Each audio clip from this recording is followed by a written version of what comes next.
I saw my ex at the coffee shop last week, the one who cheated on me 3 years ago. And you know what shocked me? She looked exhausted. Not physically. Something deeper. Her eyes were empty. And that's when I remembered something my grandfather told me the day after my heartbreak. You don't need to do anything. Life will handle it. I didn't believe him then. But now, I've seen it happen over and over. And today I'm sharing the 5 unmistakable signs that karma is already working on the person who hurt you. Trust me, by the end of this, you'll never waste another second thinking about revenge. Because what's coming for them is way worse than anything you could plan. Sign 1. Watch their eyes. You know what I noticed about people who've hurt others? They can't sit still anymore. My ex used to love quiet mornings. Now she's always on her phone, always moving, always distracted. Why? Because silence has become her enemy.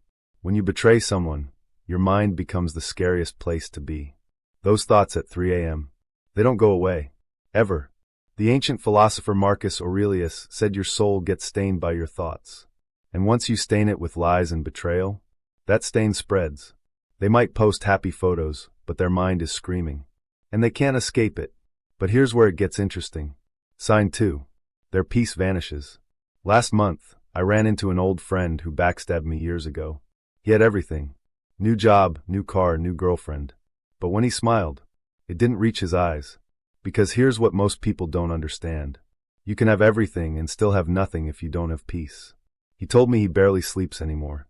Always anxious, always on edge. And I realized, that's karma. Not dramatic, not loud, just the slow theft of peace. The philosopher Seneca wrote that a guilty person's punishment is living with themselves. And peace? Once it's gone, no amount of success can bring it back. But wait, there's more. Sign 3. People start leaving. Here's something wild. The guy who gossiped about me at work? Within 2 years, his entire friend group ghosted him. Why? Because people who hurt one person will hurt everyone. And eventually, everyone notices. You can't fake your energy forever. People feel it. They sense something's off. And slowly, one by one, they step back. The calls stop coming. The invitations dry up. And suddenly, the person who hurt you is sitting alone wondering why nobody trusts them anymore. That's not coincidence. That's karma removing their safety net. And here's the brutal part. Sign 4. Everything they built starts crumbling. My cousin built a business by stealing clients and lying to partners. For 3 years, he was on top. Then everything collapsed in 6 months. Lost the business, lost his savings, lost his reputation. Why? Because success built on lies is like a house built on sand. It looks solid until the wave comes. And the wave always comes.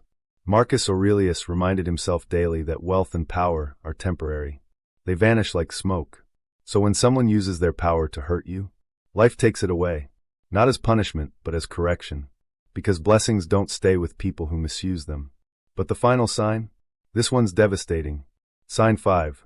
They have to face themselves. Eventually, all the distractions fail. The parties end, the crowds leave, the noise stops. And they're alone with the one person they've been running from. Themselves. And that's the real punishment. Because when you've hurt people, looking in the mirror becomes torture. Every lie, every betrayal, every cruel word comes flooding back. And there's nowhere to hide. Seneca said a guilty conscience never feels secure. And he was right. While they're trapped replaying their mistakes, you're free to grow. While they're haunted by their past, you're building your future. That's the difference. So here's what you need to understand. You don't need revenge because life is already delivering something far heavier. Their restless mind, their lost peace, their isolation, their collapse, and finally, being trapped with themselves. These 5 signs prove karma is real. Not magic, just human nature running its course. And your job? It's not to make sure they suffer. It's to make sure you rise. Marcus Aurelius said the best revenge is being nothing like your enemy. So stop checking their social media. Stop wondering if they're okay. Stop letting their memory poison your progress. Focus on you. Because while they're drowning in the consequences of their choices, you have the chance to become stronger than ever. And when you rise, when you find your peace, that's when you truly win. Drop a comment telling me which sign you've already seen in your life. And remember, life always balances the scales. Always. Your only job is to rise above it and let karma do what it does best.